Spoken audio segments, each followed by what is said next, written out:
Sorry ABN ప్రేక్షకులకి, డిబేట్లో కూర్చున్న పెద్దలందరికీ, తర్వాత ఆంధ్రప్రదేశ్ ప్రజానీకులందరికీ కూడా నా నమస్కారాలు. మీరు చెప్పినట్టు ముఖ్యమంత్రి గారు కొద్దిగా నిన్న సీరియస్ అయిన దాన్ని బట్టి కూడా కొద్దిగా పరుగులు పెట్టారు.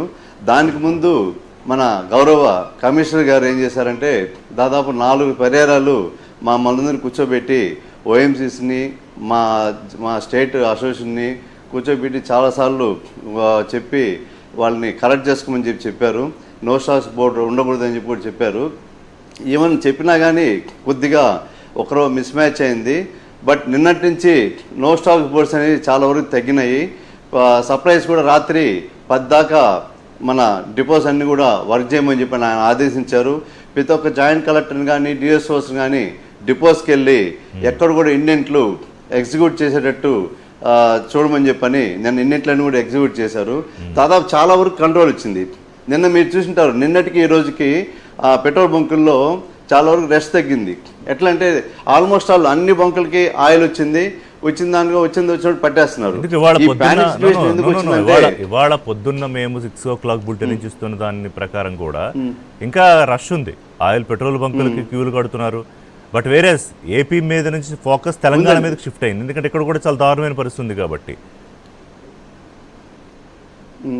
అది అవాస్తవం అండి. తెలంగాణ మీద పోయి మన ఏపీ మీద పడడం ఏం లేదండి. ఎందుకంటే పక్క రాష్ట్రమైన తమిళనాడు ఉంది, కర్ణాటక ఉంది.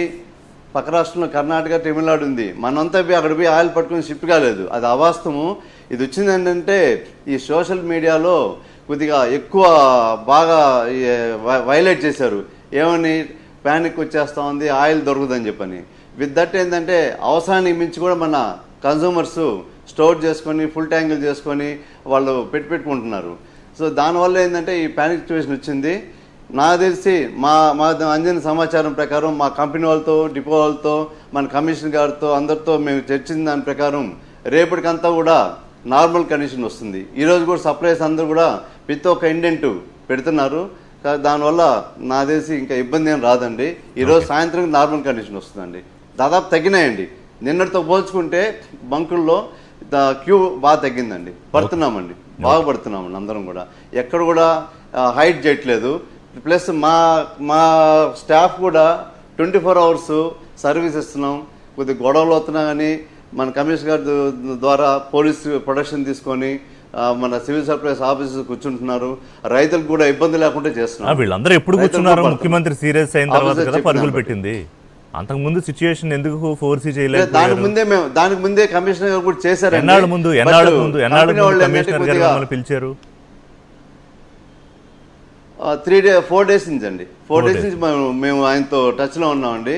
నిన్న కూడా కమిషనర్ గారు నాకు మా ప్రెసిడెంట్కి 7 సార్లు ఫోన్ చేశారండి.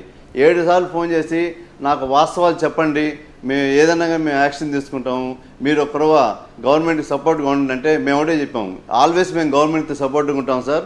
మేము ఎక్కడ ప్రాబ్లం లేకుండా మేము కూడా డిపోస్ ఫోన్ చేసి నేను ఉదయాన్నే 6 గంటలకి 6:30 గంటల డిపోలు స్టార్ట్ చేయించి తర్వాత రాత్రి లేట్ నైట్ కూడా పెట్టించి ఈరోజు కూడా మన డిపోస్ చేసి డిపో మేనేజర్లు కానీ టీఎంలకు కానీ మా రీజనల్ మేనేజర్ కానీ అందరికీ రిక్వెస్ట్ చేసాం మేము కూడా పర్సనల్గా.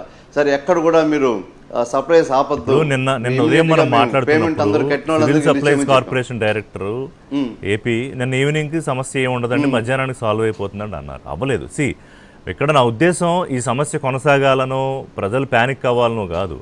ఇక్కడ ప్రజలని ఒక్కళ్ళని ప్యానిక్ బయింగ్ చేసేస్తున్నారు అనడం కన్నా ముందు అసలు ఈ సిచ్యువేషన్ రావడానికి రూట్ కాజ్ ఏమిటి, ఈ సిచ్యువేషన్ వస్తుందని ఎందుకు ముందే పసిగట్టలేకపోయారు అధికారులు?